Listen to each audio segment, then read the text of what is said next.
welcome back to the Social Web TV in our second decade. Amazing, amazing. You know, before we jump in, I just want to say, we started this project a little over a year ago, and back then all four of us, well, two of us aren't present today, but the four of us, David, Recordon, and Joseph Smarr, who aren't here right now, we were all little company guys, startups, privately held companies, grassroots. That's right, that's right. Along the way, a few things happened. Plaxo got acquired by Comcast, one of the larger companies in the U.S. Yeah, yeah. David went to Facebook.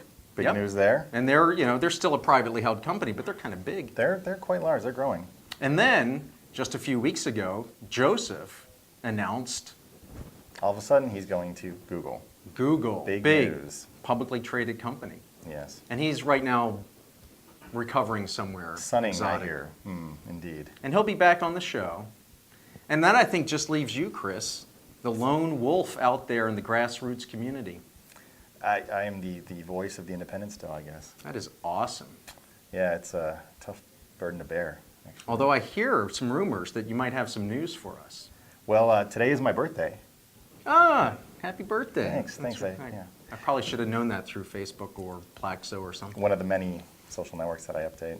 All right. Nothing else? Well, I guess, yeah. So I'm going to be actually joining Joseph at Google as well. What? Yeah, it is true. It is true. Oh my Lord! Breaking news on the Social Web TV. That's right. That's right. Yeah, actually, and this is not a joke, even though it might seem like it coming from me. But yeah. I've decided to give it a try to see what a company feels like. That is amazing. Actually. Yeah. So when do you start? I actually start on Monday, the 11th. Oh my Lord. So next week I get the grueling orientation. Actually, I think that means you're probably arriving at Google before Joseph does. This is true. Oh, awesome. Yeah, so I actually get a little head start. I can teach him the ropes. All right, so big company. That's not. I don't think people saw that coming for you. Was it a hard decision? Did you ponder a lot? Yeah. In fact, I mean, this is not a decision that I, of course, take lightly. It's been something that I've been mulling over for quite a while. And, I talked to a number of companies about possibly coming in, joining them, finding a structure that would allow me to continue doing a lot of the work that we've been doing in a place that maybe would give me a little more headspace, perhaps, to focus on these things rather than having to find clients and do billing and all that overhead stuff that I'm just not that good at. And in this case, it just seemed like the team was there. There was the right sort of momentum and spirit. And there was a great blog post, I think earlier in December, put out by one of the Google VPs about their definition of open. And it really does, as much criticism as I think, Google receives, they certainly, among the companies that I've interacted with, are the ones that seem to have the most clear embrace of open, where and how it makes sense. Of course, as Joseph went through this also difficult decision-making process, I spent some time with him thinking through some of the different options out there. And with Joseph, there were a couple things. It's like at Plaxo, he was able to have an enormous impact, particularly on the piece that most needed it at the time, which is getting some relying parties of some heft that are really rocking it with the OpenStack. But the more I thought about it, I realized if you really want to do the things that you and Joseph have been doing, which is open standards and making them happen as fast as possible, Google's a really big stage to play on. So. Yeah, and I think it's just been a lot of alignment that's been happening for some time. And we're actually sort of getting a new team together to be working on some of these things. And my role literally is the same thing that's been in my email signature for about a year and a half, which is crazy ironic. But my job title is going to be Open Web Advocate. So sweet. I get to go work at Google and continue doing the stuff that, again, we've been doing in a place that I think really understands and gets the stuff and really, I think, wants to make 2010 a year for the open social web to succeed. Well, awesome. Congratulations. Good luck with it. Thank you. Now, Social Web TV is all a bunch of big corporate guys. So if you'd like to sponsor, give me a ring. We're available for sale. Syndication through HBO? So, it's a new year, a new decade. And a year ago, we were trying to figure out what the heck was this 2009 going to look like. And I think it makes sense for us to hold ourselves accountable for some of our predictions and then maybe spend a few minutes thinking about what do we expect 2010 to look like. That's right, that's right. So, it turned out that in the meat of what we were thinking, yeah, well, maybe we're not, altogether correct in all these things. But, in terms of the overall meal, well, I think we had the right momentum, the right ideas. Well, our first prediction was that Facebook would begin a migration to the OpenStack and would, in 2009, roll out some level of support, whether it was for OpenID or OAuth. We had a little bit of debate about that. That's right. But I think it's fair to say that we can check that box because Facebook joined the OpenID Foundation. Facebook rolled out their implementation of the hybrid onboarding that Plaxo had done first with Google. That was then done exact same thing at Facebook. And by year's end, there was some new movements in OAuth around this OAuth wrap. OAuth wrap, that's right. That Facebook's involved with. Yeah, and of course Dave Recordon's there, sort of pushing them to the fire. And Activity streams, Yep. just a whole bunch of stuff. So I think, the spirit of this prediction was Facebook's going even more open, and 2009 was a year of acceleration for openness for Facebook. Well, and I will point out that there's an interesting dichotomy, perhaps, that's being created in the marketplace where there's a lot of different definitions for what open means. And Yep. I think Facebook came into 2009 saying that 2009 was going to be, the year that Mark got serious and that they opened things up. And I think their definition of open was a lot more in line with, let's say, transparency than about, let's say, just using open technologies and open standards. And I think what has been the consequence of that, of course, is that now we have to really figure out how we can make these open technologies much more interesting, easy to use, easy to build on when looking at the proprietary technologies that Facebook Connect currently is built on. Cool. Second prediction, portable contacts. That's right. I think it was me who said, 2009, mark my words, by the end of the year, you'll see all three major webmail providers, Google, Yahoo, and Microsoft, with full support for portable contacts, and I'd score that a fail.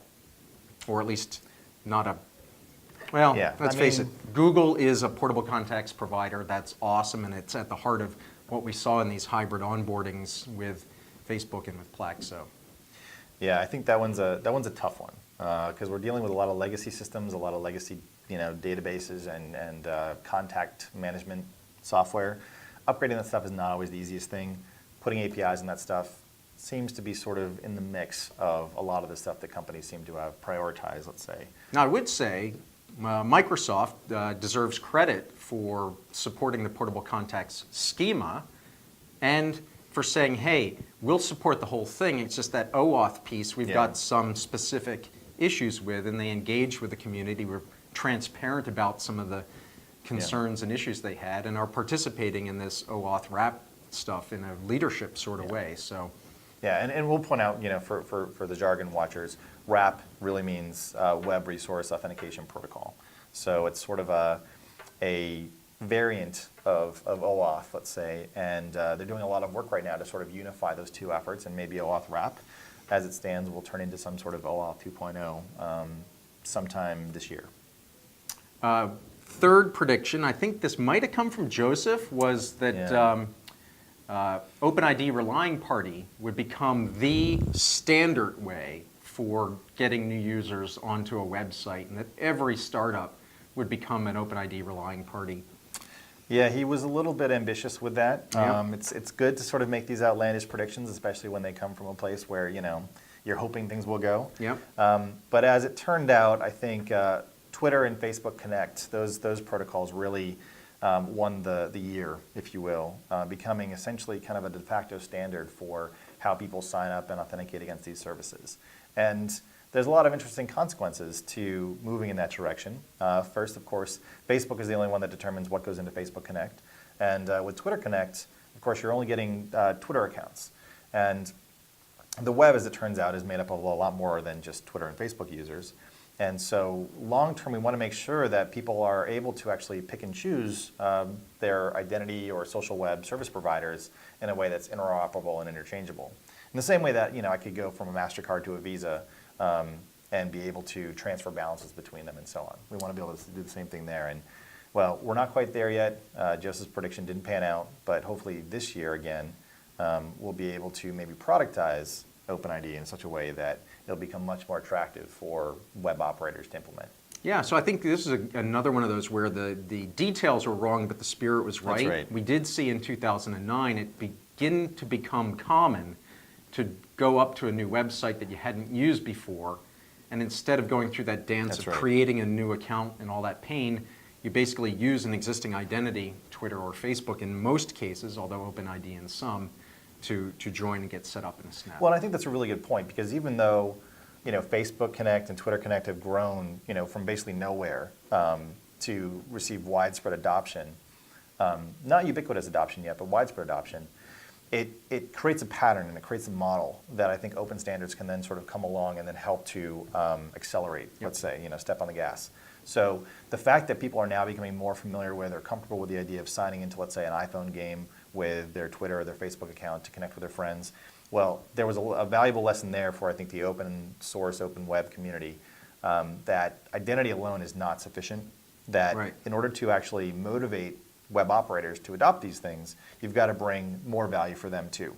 And so it's not just convenience for the end user, privacy preserving aspects for the end user. It has to also have something in it for the developers, who obviously have a lot of things to do and have to pick and choose what they spend their time on. And the last of the predictions, and this one I blame myself, and I'll score it a complete 0, maybe a double 0, was that Microsoft would become an open social container. And there's really two things about that prediction that are wrong. One, it just literally didn't happen. But two, I don't even know what I was thinking. In some ways, that notion of being an open social container or being a garden, whether walled or open, that allows apps from the outside to be inserted into it, in some ways that's old thinking. Really, the transformation is toward a web of interoperability where sites and networks or aggregator hubs have a kind of seamless interoperability. And so who cares whether I was right or wrong?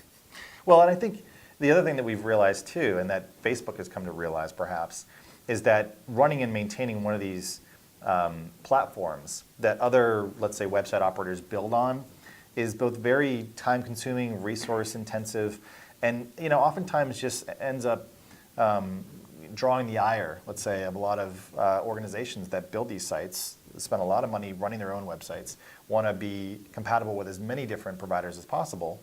And when you have to go and figure out, well, do I build it in for an open social container or a Facebook Connect or a Twitter app or an iPhone app, all these different things, it turns out that the thing that unites all of them really is the web. And so if you can do more of this interoperable interchange with compatible APIs between these different services, that seems to be a better investment because you actually get onto all these different platforms with one investment, theoretically. So I think that's where that idea, was interesting and aspirational, but as you said, didn't quite come to pass. All right, let's not make the same mistake for 2010 That's right. with overly specific, detail-oriented predictions. In the last couple of minutes, maybe just throw out some things that we think are going to be really interesting and important trends, things to watch in what some think is the first year of the new decade. Wrongly so, but that's fine. Well, one of the things I think is we're going to see what I call social web natives. Sites that are built from the ground up, assuming that people already have social graphs elsewhere, have identities elsewhere, and want to be able to sign up quickly, be able to leverage those and get going, rather than try and remember yet another password, username combo. Yeah, I think that pattern is going to become something that's very common, and it's something that people hopefully will start to actually expect or assume. Now, whether it's going to just be between Twitter and Facebook, well, I hope that's not the way that it turns out. And if we can convince those guys and a lot of other parties to get on board with some of these open technologies and help to improve them, then we might see a really interesting and exciting space for social web operators towards the end of this year. Cool. How about you? What do you think? Well, one of the things that I'm really interested in watching very closely is what's happening, I guess, with what I would call flat computing. And I call it that because it kind of encapsulates what's happening with your traditional kind of phone device, right? But also a lot of buzz coming around the Apple tablet, the iSlate, whatever it's going to be called. You have this flat computing interface. And what's interesting about it is that I think the trend really is that computing is becoming so cheap and so available that you're going to have computing basically built into just about everything, right? So when you think about, for example, a remote control that powers your TV, most of them are pretty stupid.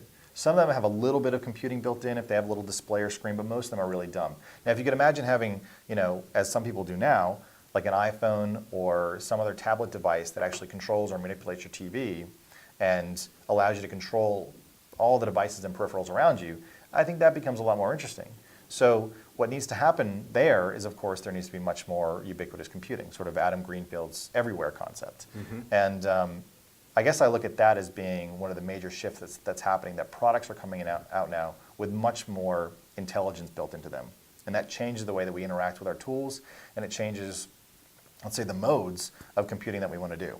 And that's why I think the iSlate is also going to be interesting in the way that people interact with it.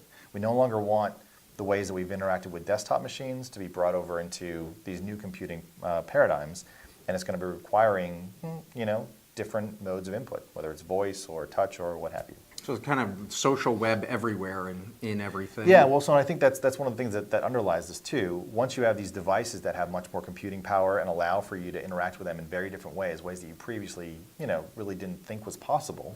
Again, voice or, computer vision, things like that. That's when I think social computing becomes very powerful, and where you really want to have access to your social graph, your social network, through social search, wherever you go. And wherever you have a device that is connected to the web and has computing resources available to it. All right, well, I think we're out of time, but let's throw out just bullet. Location's going to be big in 2010. Payments, I think, is going to be big. I think we're going to see some really interesting competition in the browser space.